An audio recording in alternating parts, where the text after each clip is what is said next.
mentioned before, we've been in this ministry almost 50 years. And the board in New York were concerned about our succession, so they formed a committee, did some interview and research, and they decided to have someone come and take my place whenever we retire. I don't know when that will be. Could be another 10 years, or it could be tomorrow, I don't know.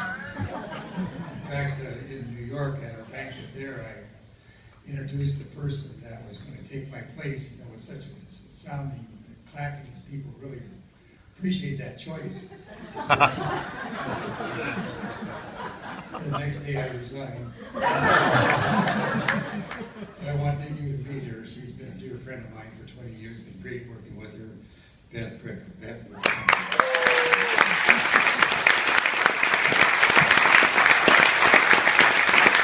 Good evening. Thank you, and it's great to be in Las Vegas tonight. My life was changed January 10th of 1992 when I walked into the doors of the Walter Holding Home in New York. I had been addicted since the age of 9 and walked in after a 12-year addiction, and everything changed as I walked through the doors. And I've been at that ministry since and have been in many positions there. Not that I was good at all of them, but I was so bad they kept moving me around. And then finally found the place that the Lord had me in and the position that He had me. So I've been directing the New York home for about 12, 13 years now, and it has been a privilege every day to get up and do what I do. And when John asked me if I would consider following after him and Elsie as president of the organization, I had to take a really deep breath. And didn't take me long to answer though, because I knew they had done so much for me, and I would do whatever the Lord asked to be able to carry on their legacy. They have been parents to me. They have given so much to me and so many women like me, like Alyssa, like Everlyn. And we have a story today because of their faithfulness to God to fight for a place such as this.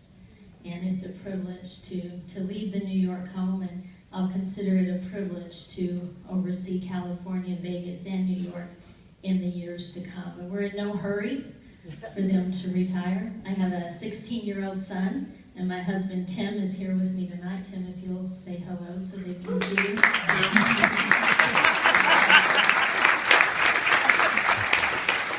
We pastor a church, and we also run the ministry. So it's just a joy. It's a joy to do what I do. I'm one of those people that get up every morning and do what I love to do. And I recognize that as a real gift. And I look forward to getting to know you in the years to come. And I'll be traveling here quite a bit over the next few years to get to know you and to get to know Las Vegas a little bit. And I would love to have lunch with you, so slide your card into my hand, and maybe over the next year we can just build a partnership. And the vision out here, it's big. It's big. What can happen out here is big. When John and Elsie started New York 48 years ago, well, almost to 50, when they started it, we never dreamed, I don't think you dreamed, that we'd have 75 women. And it has been amazing what the Lord has done. And I believe that for Las Vegas also, that the Lord is going to open up the right places, the right doors, and we're going to see in 40 years, now I probably won't be here, but in 40 years, you'll be having a 48th anniversary banquet, and you'll be celebrating what God has done. And for those ladies that are in the program, they've been so kind as I've been out over the last year getting to know them. But I would encourage you, one of you sitting in here, maybe the future president of the Walter Hogan Home. I never dreamed it for my life. So dream big. And as a partners in this ministry, the church is represented, the people in this room, pray with us that the Lord would expand what's happening here, and that many women would come to know Jesus Christ, and their lives would be changed. So thank you so much, and I do look forward to being part of and carrying on John and Elsie's legacy for the Walter Hogan Home. Thank you.